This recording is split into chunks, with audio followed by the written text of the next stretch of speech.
Oh, hello there. Looks like you caught me sitting in the wrong way. Or did you? Today we're going to be talking about 4 common myths and misconceptions related to posture.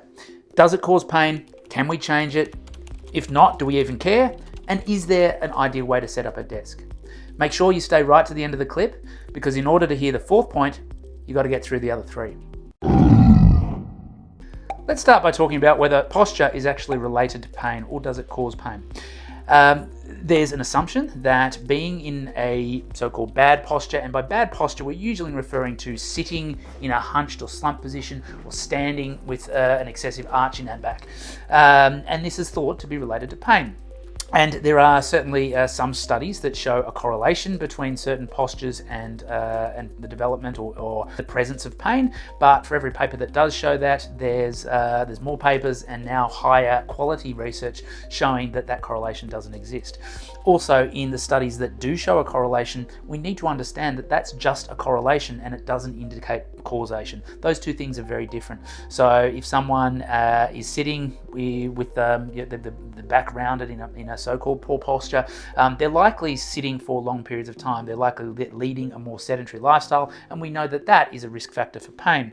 Likewise, we know that mental states, depression, anxiety, things like that will tend to bring someone again into that hunched position, and we know that those things are also risk factors for pain. Can we change posture?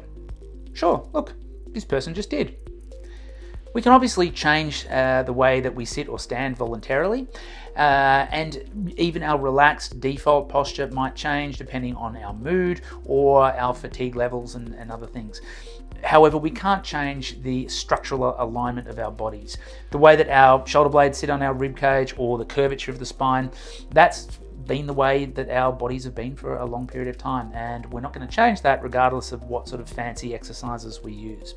However, we can change the range of movement in these segments, and by doing so, this allows us to get into a greater variety of positions and postures, and we know that having a greater movement capacity helps distribute load across our bodies and is just good for our general musculoskeletal health.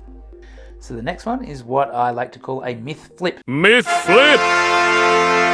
So this is where people's understanding of these type of things has developed, but it swung a little bit too far in the opposite direction.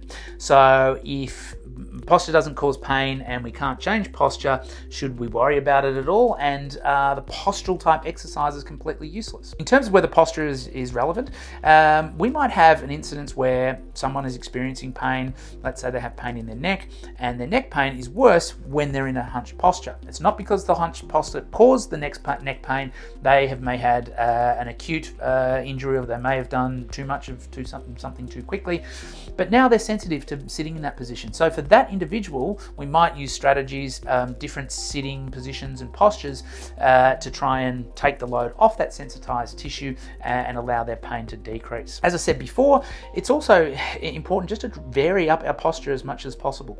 So even though being in a so-called bad posture might not be causative of pain, if we're in the same posture, even if it's our textbook ergonomic posture all day long, that's likely to put pressure on the same tissues of the body.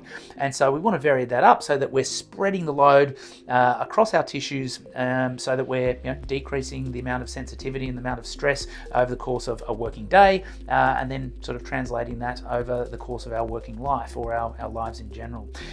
In terms of exercises, like I said earlier, if we can improve the range of motion, so say we're doing some mobility work for our chest muscles, that might not necessarily allow the shoulder blades to sit back in a different position, but it might open up some freedom in terms of mobility, just to allow us to get into different positions and again disperse the load throughout our bodies. Strengthening exercises for the muscles that are loaded when we're sitting or standing are useful in terms of building endurance and capacity. So if we're having to sit in one position for the course of our working day, then if we can build some tolerance and and some endurance in those muscles by using specific exercises, then it's going to decrease the amount of stress on those muscles and make them less likely to hurt. The final point is that those postural sort of exercises, when we're contracting a muscle, when we're getting load through the muscle, we can get what we call exercise-induced analgesia. So we can actually get a pain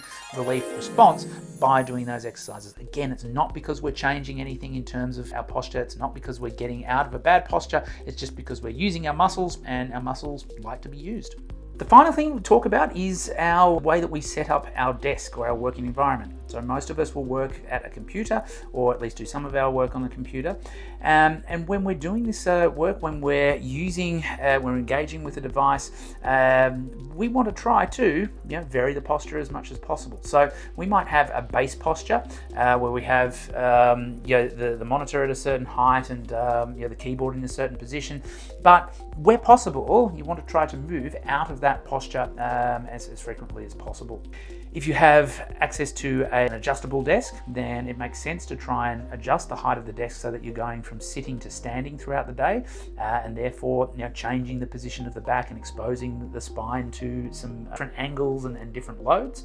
If you're using a laptop, it's useful to switch between using the laptop to actually type on the laptop and then perhaps raising the laptop on an external stand and using an external keyboard and mouse. So I hope you found that useful. If you enjoyed the content, or if you have any posture related stories that you'd like to share, then drop it down in the comments.